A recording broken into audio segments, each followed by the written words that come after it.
There we go. It's good to see everybody, man. Hey, we on location. I came across this news article um, about another EV company that had announced or released another anonymous truck. Well, not anonymous, an autonomous EV truck. Let's go ahead and get right on into it, man. If have y'all heard of Windrose? Have you heard of Windrose? The first thing we're going to do is we're going to check out the news article by Freight Waves. Okay.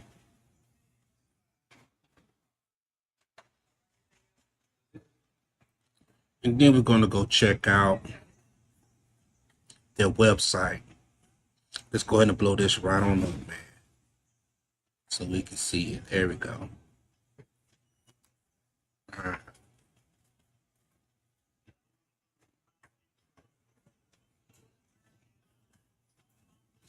All right. It says Chinese EV truck maker Windrose launches long haul tractor.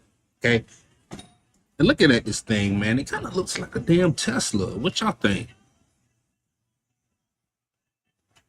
I mean, from right here, and once we go to the website, y'all definitely going to see the resemblance, but it looks like a Tesla right here in the front. And as you can see from this photo, right, it said you can see the steering wheel in the middle of the truck. And that's a sliding door like a bus. All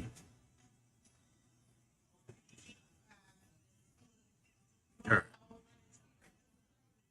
So we got a Tesla looking truck and it's made by Windrose. Let's go and read through it. It says Chinese OEM and EV truck maker Windrose Technology recently announced the launch of its first ever EV long haul sleeper truck. Oh man, it has bunking, okay? The EV tractor touts 420-mile range.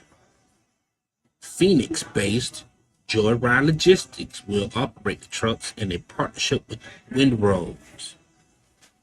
Charging infrastructure will be powered by EO charging, with the initial rollout beginning in Arizona, California, and Nevada. All right. It says this isn't just a prototype or a promise. This is a fully operational long-range electric truck that's ready to haul freight today. Man, I know that's right, said Win Han, founder, chairman, and CEO of Windrose. Okay.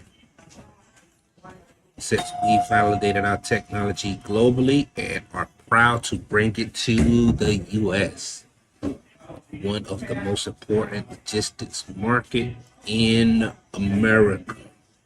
Okay. It says Windrose noted its trucks have undergone testing in Asia, Europe, Oceania, and North America, with the recent U.S. field test involving a 2,800-mile cross-country trip using only public charging station. Windrose had previously completed an over 3,000-mile trip from Hong Kong to China. Let's go ahead and put that Kazakhstan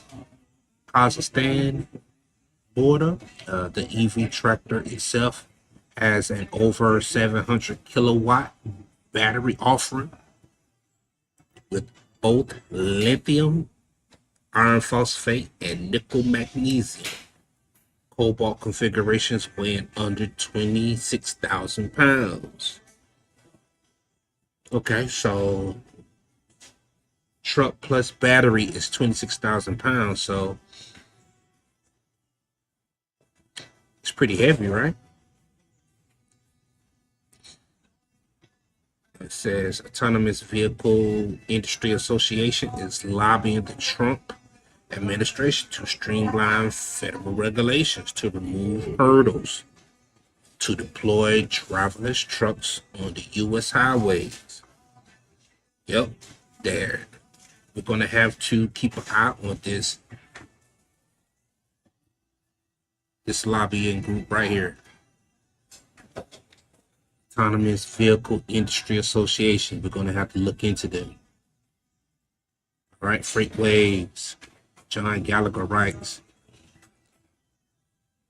these recommendations were included in response to DOT's request for information on regulation that should be eliminated or modified via recommendations to the Federal Motor Carrier Safety Administration and the National Highway Traffic Safety Administration.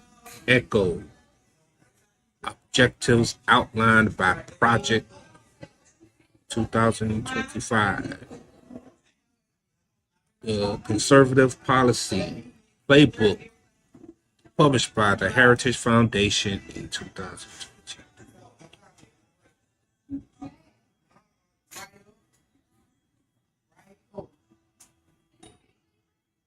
This is a look at Hyundai's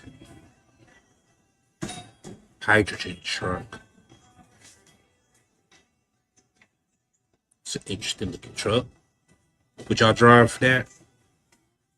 Like, would y'all drive that truck? It's probably quiet as hell.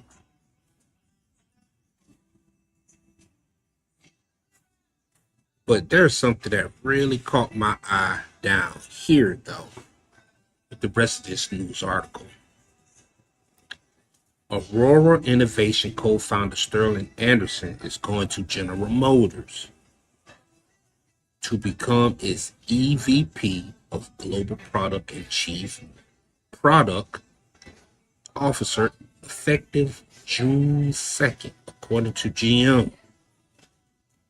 Prior to leaving, Aurora Anderson was the company's chief product officer. He is leaving Aurora at the end of May. That's this month right here. So Aurora is let's go back here. So Aurora is the technology company that is launching the autonomous trucks. They have that lane from Dallas to Houston. They're in that Texas area, I-35, something like that. El Paso, they're running that lane as well.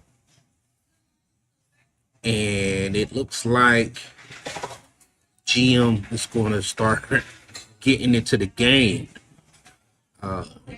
with autonomous vehicles. I'm not sure if they're going to make an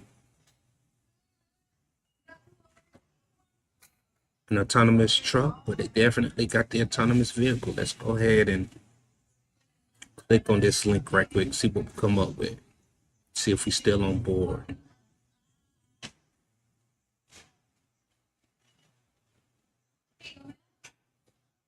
There we go. This was fresh off the presses too. GM named Aurora co-founder Sterling Anderson as chief product officer. This guy right here. It says reporting to GM President Mark Bruce, Anderson will oversee the end-to-end product life cycle for both gas and electric powered vehicles, including hardware, software, services, and user experience.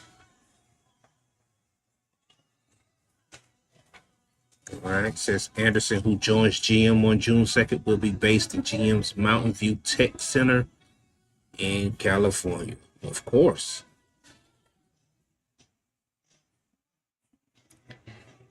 It says Anderson holds a master's degree and PhD in robotics from Massachusetts, MIT.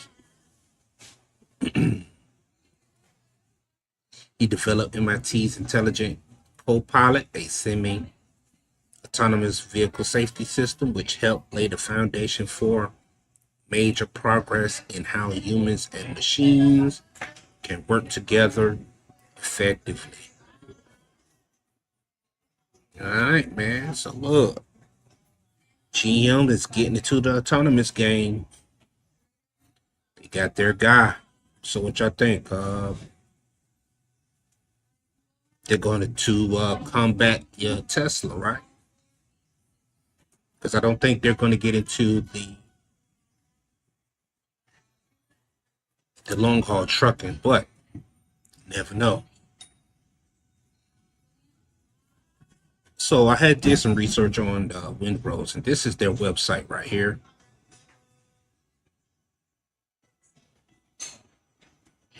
Like I said, don't it look like a Tesla? I mean, am I tripping?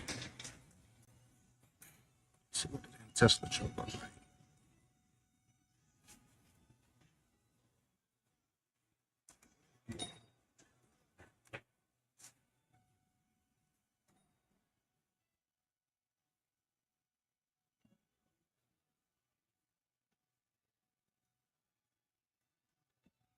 I guess they're all like the cookie cutter shape, man. Am I tripping what?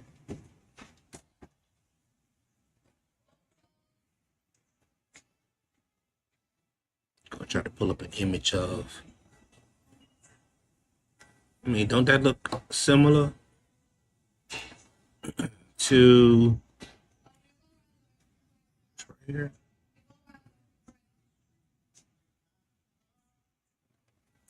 And it has the steering wheel in the middle because you see the driver right there in the middle.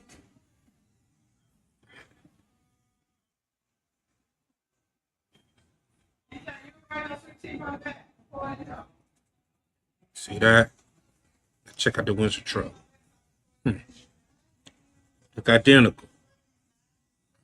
Scroll down a little.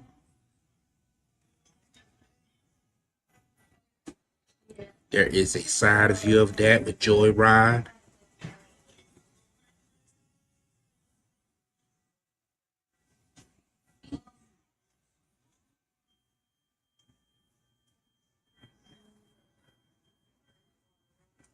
And that's a picture of it in the desert. Check that out. Would y'all drive that truck right there? Yeah, if that company say, hey, we got these new electric trucks we want y'all to drive, would y'all drive that? Now they got some stats up here too. Let's check it out. It says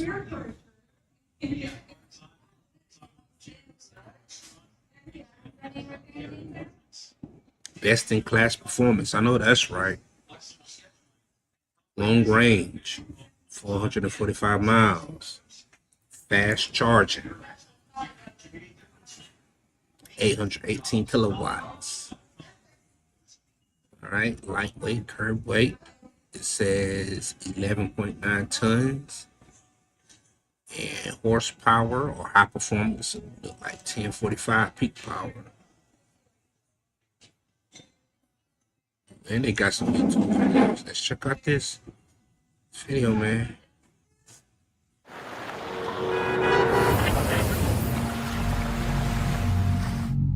Should be on point. This is the Windsor truck right here, man.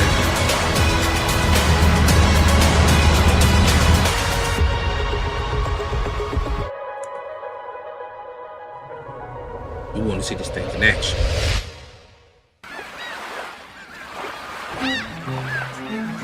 Pull me from the deep, lightning in the dark, set fire to my heart, never let me go.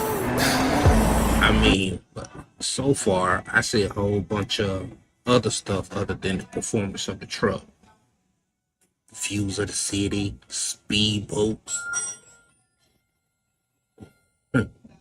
Hey, I mean, the content looks great though, but I don't see the performance of the truck. Maybe the next video will, right?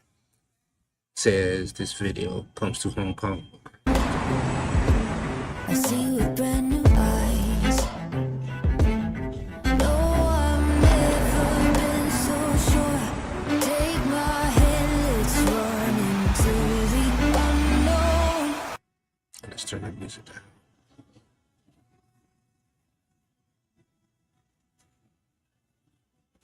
So I see a bunch of, okay.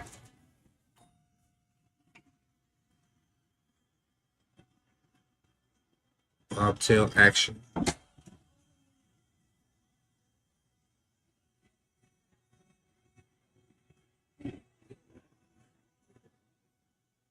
Put in a container.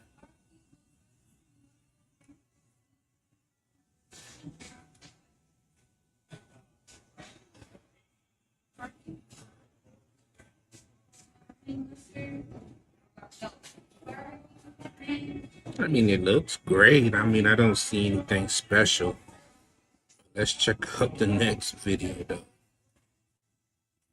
You know what I'm saying? Let's check out that next video. See.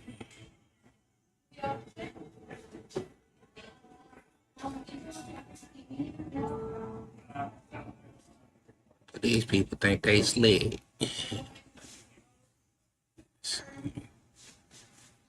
Now we're gonna pull up the next video. See what else they got.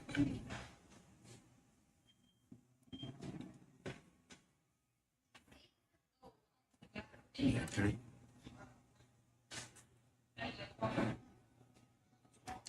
And this is Carry Logistics. Let's blow it up.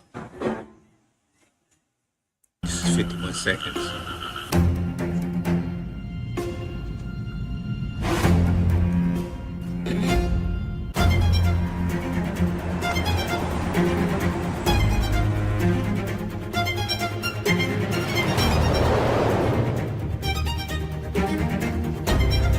So it's saying that it could go 670 kilometers?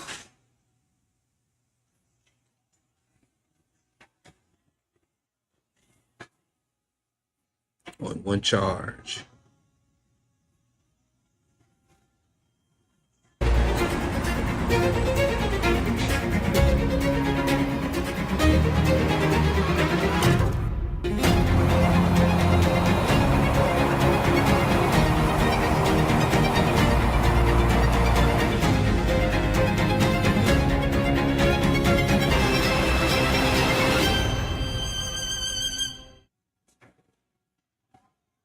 And that was Carry Logistics. But you know what? Let's go ahead and get down to the nitty gritty, though. I'm going to go ahead and take it to YouTube to see what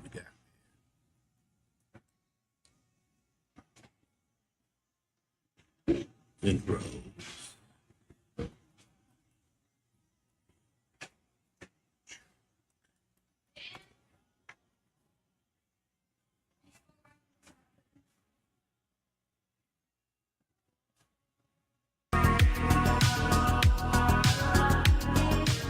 Hi, I'm Jay Chogat, Senior Editor of Clean Trucking. I am at IAA 2024 in Hanover, Germany, and next to me is the Windrose all-electric semi-truck.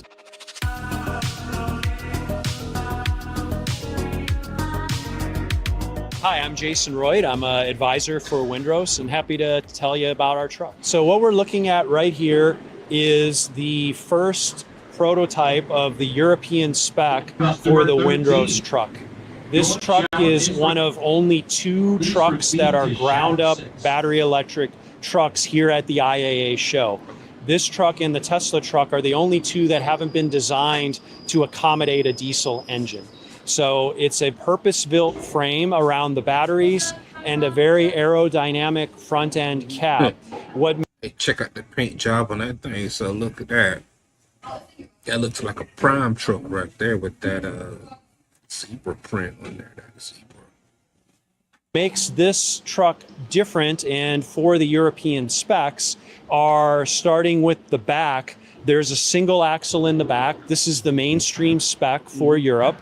We also have a sleeper cab, which is a requirement for a long distance haul in Europe, as well as mirror camera systems, which are, according to the legislation here in Europe, the standard that you'll see on all of the longer range trucks. So that's not a standard here, but I have been seeing more vehicles, more trucks with those camera side mirrors For those of you who have those cameras on the side, how do you like that?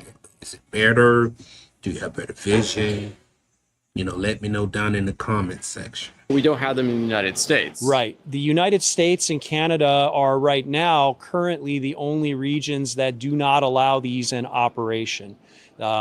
We hope they eventually will, because you can actually calculate the amount of CO2 traditional mirrors waste via aerodynamic inefficiency. So typically we're talking about maybe a 5% improvement. And that's really large when you talk about trying to maximize every kilometer for every kilowatt hour of energy. They're going to be conventional side mirrors in the United States. The first ones will initially have conventional side mirrors. We're discussing maybe to keep some of the cameras because they improve the safety and the visibility on all operations. But yes, there is a way you could actually retrofit the cameras in after the initial vehicle is sold. We'll see how that develops, and if it's worthwhile for customers to pursue or not. Okay, so let's step inside. Yeah, let's do that. Yeah, never get there, man. Let's check out the inside of this thing. So what you'll see is a tremendous amount of space in here, a lot more space than a traditional diesel planned truck, mainly because we are pushing the driver close to the front. There's nothing in the way of an engine. A lot of people. What y'all think about that center steering wheel right there, being in the center of the truck versus being on the left? Ask, well, why did you decide to put a single seat in? But if we notice this windscreen, it's not as wide as a traditional diesel, because if we look at the truck from the top down. Which is interesting, right? Because with a single seat in the front, that means there are no more teams. So no more team driving. It's coming to a little bit of a point for aerodynamics. So with that, we're faced with a decision. If we want to have two seats, then we would have to move them back here to have space for them. But then we would have a tremendous dashboard in front of us and frankly wasted space. So the logical conclusion is to move the seat forward, and then one seat is really all you need. So this configuration gives us the optimal interior space. So is he saying there will be no more team drivers, like only solo driver for the Tesla truck and for the Windrose? Y'all let me know down in the comments section. What you'll see, the basic driver information system, there's two screens on either side. There's a digital dashboard right behind the steering wheel that is customizable for what's there. We also have a heads-up display for speed and battery range. In addition to the two main screens, you'll see two additional screens up here which serve as the digital mirrors replacing the physical mirrors. And they're approximately in the same location the drivers are used to looking anyways, and you'll see multiple views on the camera. One of the neat features here is that they will adjust when the steering angle of the trailer moves. So for instance, if the truck is making a right turn and the trailer starts to block the view, the cameras will automatically adjust to show what's there and not just the trailer as a. That right there is pretty cool right there. Whenever you are turning and backing in, especially let's say a blind side, which I don't recommend you doing if you don't have to do one. If that camera can adjust to see your vision, that is a plus in my book all day long. It's turning. So there's software enhancements that are built in that can detect that and adjust. We also have the ability through the multiple cameras to have a different point of view in reverse versus a different point of view on the highway. So these things can all be programmed dynamically in. It's really a much better setup all around, and that's partially why the rest of the world has really adopted this for the fuel savings or the energy efficiency as well as the improved safety. Okay. What's this right here? Is this just a screen, and this is just like kind of like a? No, it's actually a big moonroof. Several reasons for that. It could, in the case of a tip over, become an escape path for the driver. We want to make sure that we have multiple areas for that. And yeah, you know, what are you going to do with this space anyways? You might as well make it a little bit interesting. And then what you can see behind us is a full sleeper bed, storage for what a driver would need, entertainment. We just have a television in this one. And then we still can, with this setup, have a jump seat for additional driver or additional passenger. This configuration is really what I would call the standard for what European drivers are expecting for longer haul. Man, instead of riding in the front of the truck, now you have to ride in the back. And I guess they'll be like, okay, it's for your vision.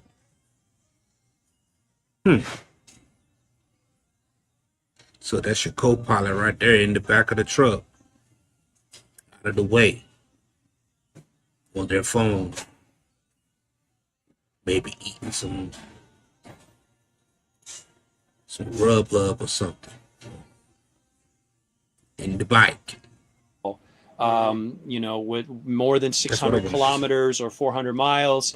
That's a typical long haul range in Europe, and this is the exact interior that the European driver would expect. Is this basically the layout that will be coming to the US for the interior? Yes, we're going to initially bring this layout, but we will evaluate as we go forward. Does it make sense to lose this area? Do we really need it? We may offer it without the full bed, of course, without the television, and try to make more use of this space. Okay.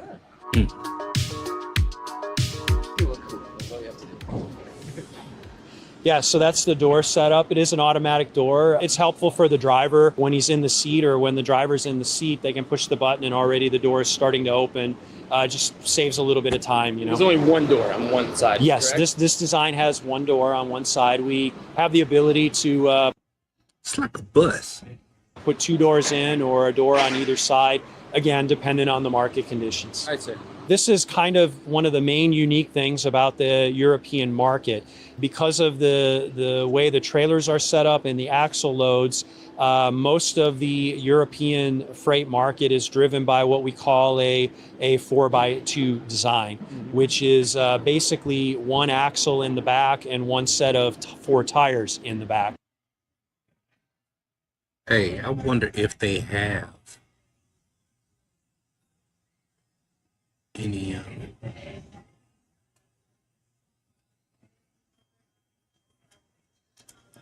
any of those trucks with the US specs to it. That's Belgium.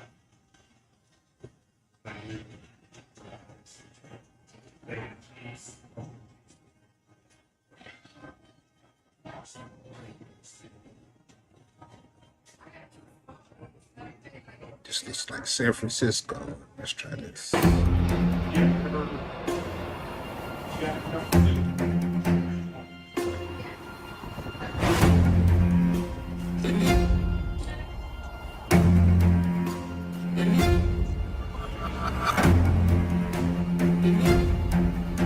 Bunch of bobtails.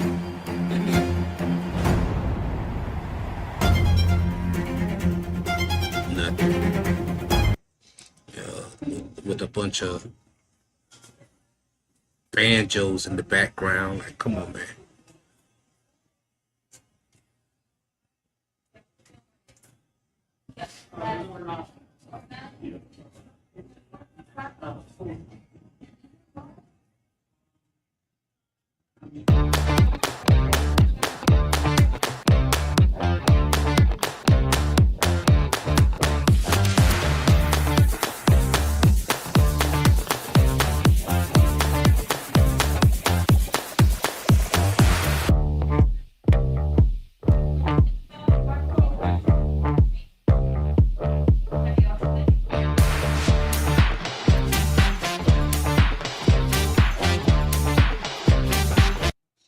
Man, so we're gonna have the electric truck with the camera mirrors, with the driver facing camera. Boy, it's gonna be I just sigh at the idea of it all.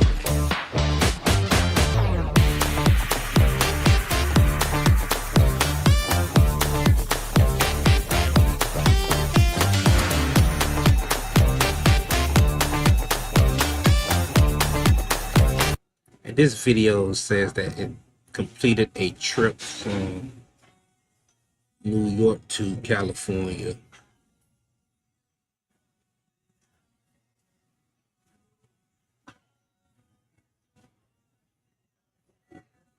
But it was only bobtail. No real data just yet, man.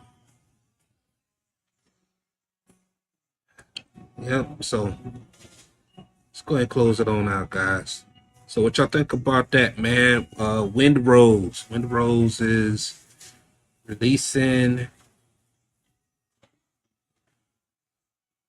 their version of a electrical vehicle, man. Y'all let me know what y'all think about that. All right, y'all let me know what y'all think about that. The EVs, the robot trucks are coming.